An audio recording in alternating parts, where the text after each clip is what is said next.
حاتم اللہ پر بھروسہ کیے چلا جا رہا تھا کہ اتنے میں کیا دیکھتا ہے کہ ایک بھیڑیا ایک ہرنی کو پکڑنے ہی والا ہے۔ حاتم نے بھیڑیے کو للکارا، اے نابکار، خبردار، یہ غریب بچے والی ہے۔ بھیڑیا یہ سن کر ڈرا اور بولا، شاید تم حاتم ہو جو ایسے وقت میں اس کے ہمدرد بن کر چلے آئے ہو۔ حاتم بولا، تو نے کیسے جانا؟ بھیڑیا بولا، میں نے تیری ہمت اور شفقت سے پہچانا، مگر تو نے میرا شکار کیوں چھڑوا دیا؟ گوشت تو میری خوراک ہے۔ حاتم نے کہا، بہتر ہے میرے بدن کا گوشت کاٹ کر کھا لے اور چلا جا۔ یہ کہہ کر حاتم نے خنجر نکالا اور اپنے جسم کا ایک لوتھڑا کاٹ کر اس کے آگے ڈال دیا۔ اس نے سیر ہو کر کھایا اور بولا، اے حاتم، ایسی کیا مصیبت پڑی کہ تو نے یمن کو چھوڑا؟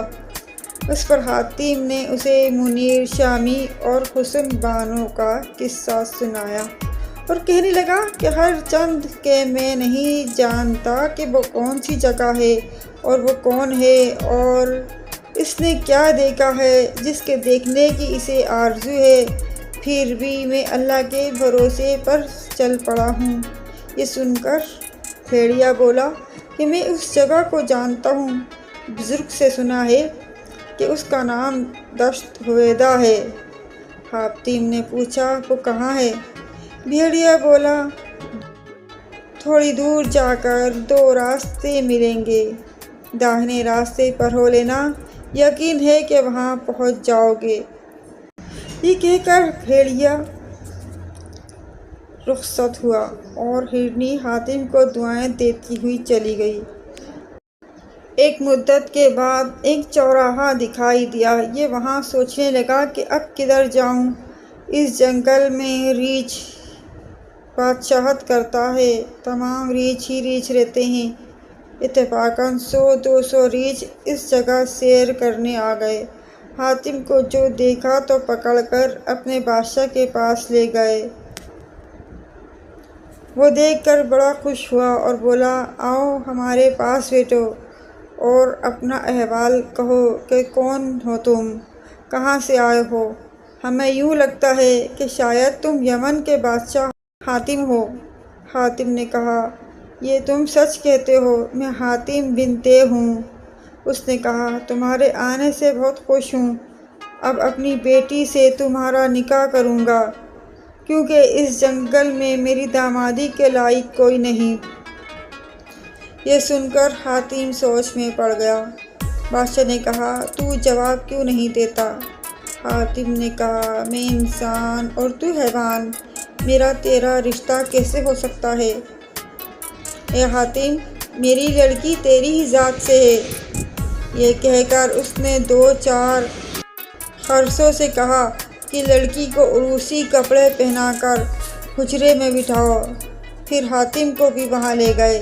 اس نے جو اس پری پیکر کو دیکھا تو متعجب ہوا، بادشاہ کے پاس آیا اور بولا، اے خرس، تو بادشاہ ہے اور میں فقیر، اگر میں شہزادی کو اپنی بیوی بناؤں تو ادب کے خلاف ہوگا۔ اس نے کہا، حیل و حجت چھوڑو، تم بھی یمن کے شہزادے ہو۔ حاتم بڑا متفکر ہوا کہ کس بلا میں پڑا۔ میں اپنے شہر سے ایک کام کے واسطے نکلا ہوں، اگر یہاں بیاہ کر کے رنگ رلیاں مناؤں تو وہاں منیر شامی انتظار کرتے کرتے مر جائے گا۔ بادشاہ خرس نے جو حاتم کو سرپازانو دیکھا تو کہا، اے جوان، خوش رہو، اگر قبول نہ کرے گا تو قیامت تک قید میں رہے گا۔ جب حاتم خاموشی رہا تو خرس نے غضبناک ہو کر اسے غار میں ڈلوا دیا اور غار کے منہ پر ایک پتھر رکھوا دیا۔ 7 دن کے بعد خرس کے بادشاہ نے قید سے نکلوایا اور پاس بٹھلا کر سمجھایا کہ حاتم، میری لڑکی کو قبول کر۔ وہ پھر سر جھکائے بیٹھا رہا۔ تب اس نے ایک خوان میوے کا منگوا کر حاتم کے سامنے رکھا۔ بھوکا تو تھا ہی، بے اختیار کھانے لگا۔ جب کھا چکا تو بادشاہ نے کہا، ایک جوان اس پری پیکر کو اپنے نکاح میں لا۔ حاتم نے کہا یہ مجھ سے نہ ہوگا، انسان کو حیوان سے کیا نسبت۔ چنانچہ خرس نے پھر ریچھوں سے کہا کہ تم حاتم کو پھر اسی غار میں ڈال دو۔ خواب میں کیا دیکھتا ہے کہ ایک پیر مرشد سرہانے کھڑا کہتا ہے کہ حاتم کیوں اپنی جان گنواتا ہے، جب تک اس لڑکی کو قبول نہ کرے گا اس قید سے نہ چھوٹے گا۔ حاتم نے کہا اے بزرگ، اگر میں نکاح کروں تب وہ کب مجھے یہاں سے جانے دے گا؟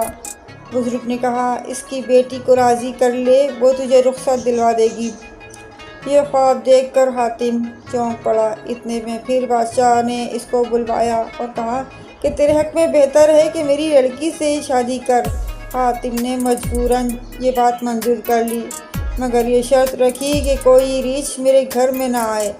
بادشاہ نے شرط قبول کر لی۔ حاصل کلام حاتم کو اس لڑکی سے بیاہ دیا گیا۔ جب 3 مہینے گزر گئے، حاتم نے ایک دن اپنی اہلیہ سے کہا اے جانے من، میں ایک کام کے واسطے گھر سے نکلا تھا، تیرے باپ نے زبردستی میرا تیرے ساتھ نکاح کر دیا۔ اگرچہ چند روز کے لیے اپنے باپ سے رخصت دلوا دے تو مہربانی ہوگی۔ وہ سن کر اپنے باپ کے پاس گئی اور کہنے لگی بابا جان، وہ اس طرح کہتے ہیں۔ اس نے کہا اگر تو راضی ہے تو مجھے کوئی اعتراض نہیں۔ چنانچہ حاتم کو رخصت کیا گیا۔ چلتے وقت اس لڑکی نے ایک مہرہ حاتم کی پگڑی میں باندھ دیا اور کہا کہ یہ اکثر تیرے کام آئے گا۔ خرس کو رخصت ہو کر آگے چلا۔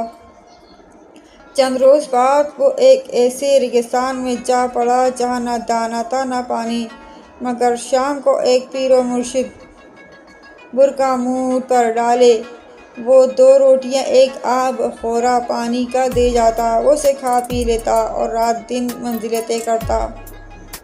ایک دن ایک اژدہا مانند پہاڑ کے نظر آیا۔ یہ اس کو دیکھ کر گھبرا گیا، مگر آگے بڑھتا رہا۔ جو ہی اس کے پاس پہنچا وہاں اژدہا نے دم کھینچا۔ حاتم نے اپنے آپ کو بہت سنبھالا مگر سنبھل نہ سکا، سیدھا اس کے منہ میں چلا گیا اور اس کے پیٹ میں پایا۔ تو حضرت ایوب کی مصیبتیں یاد کرنے لگا اور سوچنے لگا اللہ میری بھی مشکل آسان کر دے۔ ہر 3 دن تک وہ اس کے پیٹ میں ادھر ادھر راستہ ڈھونڈتا رہا۔ اژدہا کا زہر اس پر اثر اس لیے نہ ہوا کہ اس کی پگڑی میں وہ مہرہ بندھا ہوا تھا جو اس کی بیوی نے دیا تھا۔ وہ مہرہ جس کے پاس رہے وہ نہ آگ میں جلے، نہ پانی میں ڈوبے، نہ زہر اس پر اثر کرے۔ 3 روز کے بعد وہ اژدہا گھبرایا اور سوچنے لگا کہ یہ بلا میں نے کیا کھائی ہے جو ہضم نہیں ہوتی اور پیٹ میں دوڑتی پھرتی ہے۔ حاتم اس کے پیٹ میں چاروں طرف دوڑتا پھر رہا تھا، اس کی ادڑیوں کو پاؤں سے رونتا رہتا تھا۔ اژدہے نے کے کر دی۔ حاتم باہر نکل پڑا اور ریت پر کھڑا ہو کر کپڑے سکھانے لگا، پھر آگے بڑھا۔ تھوڑی دور گیا ایک تالاب نظر آیا، اس کے کنارے پر جا بیٹھا اور کپڑے دھونے لگا۔ اتنے میں ایک مچھلی پانی سے نکلی، نیچے کا دھڑ اس کا مچھلی کا تھا اور سر سے ناف تک آدمی کا۔ وہ ٹکٹکی باندھے ہوئے تھا کہ مچھلی اس کا ہاتھ پکڑ کر تالاب میں لے گئی اور اپنے مکان میں ایک صاف ستھرے بچھونے پر بٹھلایا۔ پھر سرتاپا ایک نازنین بن کر حاتم سے محبت کی باتیں کرنے لگی۔ حاتم نے کہا میں ایک کام کے واسطے گھر چھوڑ کر یہاں تک آیا ہوں، میں یہاں تمہارے ساتھ صرف اس شرط پر رہنے کو تیار ہوں کہ تم مجھے 3 دن بعد وہاں پہنچا دو گی جہاں سے لائی ہو۔ اس نے یہ بات مان لی۔ چنانچہ حاتم 3 روز تک وہاں رہا۔ اس کے بعد حاتم نے کہا اب تو بھی اپنا وعدہ پورا کر۔ اس نے اس کا ہاتھ پکڑ کر پانی میں غوطہ مارا اور کنارے پر پہنچا دیا۔ پھر کہنے لگی اے جوان رانا، تو مجھ سے کیوں جدا ہوتا ہے؟ حاتم نے کہا مجھے ایسا ہی ضروری کام ہے ورنہ میں تجھ سے جدا نہ ہوتا۔ یہ سن کر وہ چلی گئی۔ حاتم نے کپڑے دھو کر سکھائے اور راستہ پکڑا۔ بعد ایک مدت کے ایک ایسے پہاڑ پر پہنچا جس پر ہزاروں درخت طرح طرح کے میووں سے لدے کوسوں تک لہلاتے تھے۔ سینکڑوں عالیشان مکان تھے۔ یہ تھکا ماندہ تو تھا ہی، وہاں جاتے ہی سو رہا۔ اتنے میں مکان کا مالک آ پہنچا۔ اس نے دیکھا کہ ایک خوبصورت نوجوان غافل سوتا ہے، نزدیک آ کر بیٹھ گیا۔ کچھ دیر کے بعد حاتم بیدار ہوا تو ایک شخص پاس بیٹھا نظر آیا۔ حاتم نے اٹھ کر سلام کیا۔ اس شخص نے پوچھا، تو کون ہے اور کہاں جائے گا؟ حاتم نے کہا، میں دشت حویدا کو جاؤں گا۔ اس نے کہا، کیوں جان گنواتا ہے؟ حاتم نے اسے منیر شامی کا سارا قصہ سنایا اور کہا، یہ ساری مصیبت میں نے اسی کی خاطر مول لی ہے۔ یہ سن کر اس شخص نے کہا، معلوم ہوتا ہے کہ تو حاتم بن طے ہے، کیونکہ اس کے سوا کون ہے جو غیر کے واسطے آفت میں پڑے؟ خیر، اللہ رحیم و کریم ہے، لیکن آج تک کوئی دشت حویدا سے واپس نہیں آیا، اور اگر آیا ہے تو آپے میں نہیں رہا۔ میری یہ نصیحت یاد رکھ کہ جس وقت تو اس دشت کے قریب پہنچے گا، تجھے ظلمات میں لے جائیں گے۔ تو چپکا چلا جانا، اور جو پری پیکر تیری خواہش کرے تو اس کے نزدیک نہ جانا۔ پھر ایک ایسی نازنین آئے گی جسے دیکھتے ہی تیرا دل ہاتھ سے جاتا رہے گا، مگر خدا کے واسطے استقلال نہ چھوڑنا۔ سچ تو یہ ہے کہ وہ جوں ہی تیرا ہاتھ پکڑے گی تو دشت حویدا میں جا پہنچے گا۔ یہ لوگ اسی گفت و شنید میں تھے کہ ایک نوجوان 2 پیالے کھیر کے اور 2 کوزے پانی کے غیب سے پیدا ہوا اور ان کے آگے رکھ دیے۔ دونوں نے پیٹ بھر کے کھایا اور سجدہ شکر کر کے وہ رات کاٹی۔ صبح کو حاتم اس سے رخصت ہو کر جنگل کی طرف رالی۔ کچھ دنوں کے بعد ایک تالاب پر پہنچا۔ اس کے کنارے بیٹھ کر پانی پینے لگا۔ اتنے میں ایک حسین عورت پانی سے نکلی اور حاتم کا ہاتھ پکڑ کر پھر اسی تالاب میں غوطہ مار کر چلی گئی۔ جوں ہی حاتم کا پاؤں زمین پر پہنچا، آنکھ کھول کر جو دیکھتا ہے تو اپنے آپ کو اس نازنین کے باغ میں پایا۔ حاتم ہکا بکا رہ گیا اور وہ اس کا ہاتھ چھوڑ کر کسی طرف چلی گئی۔ حاتم سیر کرتا ہوا ادھر ادھر کا تماشا دیکھتا پھرتا کہ ایک طرف سے ہزاروں پری پیکر غول باندھے گلے میں باہیں ڈالے آ گئیں اور حاتم کو زبردستی کھینچنے لگیں۔ حاتم نے کسی کو سر اٹھا کر نہ دیکھا، کیونکہ اسے اس مرد کی نصیحت یاد تھی۔ وہ اپنے دل میں کہتا کہ کہیں ایسا نہ ہو کہ تیرے استقلال کا پایا ڈگمگا جائے۔ خبردار رہ کر ظلمات یہی ہے۔ آخر کار وہ ایک ایسے مکان میں لے گئیں جو لال و یاقوت سے بنا ہوا تھا۔ لاکھوں تصویریں اس میں لگی ہوئی تھیں اور ایک تخت مرصع ایک دالان میں بچھا ہوا تھا۔ جب وہ اس تخت کے پاس پہنچا تو وہ سب کی سب پریاں بطور تصویر کے نقش پہ دیوار ہو گئیں اور ہزاروں پریاں اس محل کی دیوار سے نکلیں۔ وہ حیرت سے دیکھتا تھا اور دل میں کہتا تھا کہ الہی، یہ کیا حکمت ہے؟ یہ کہاں سے آئیں اور وہ کیوں کر نقش دیوار ہو گئیں؟ خرس اس تخت کے پاس تو کھڑا ہی تھا، اپنے دل میں کہنے لگا، جب تو یہاں تک پہنچا ہے تو پھر اس تخت پر بھی بیٹھ جا۔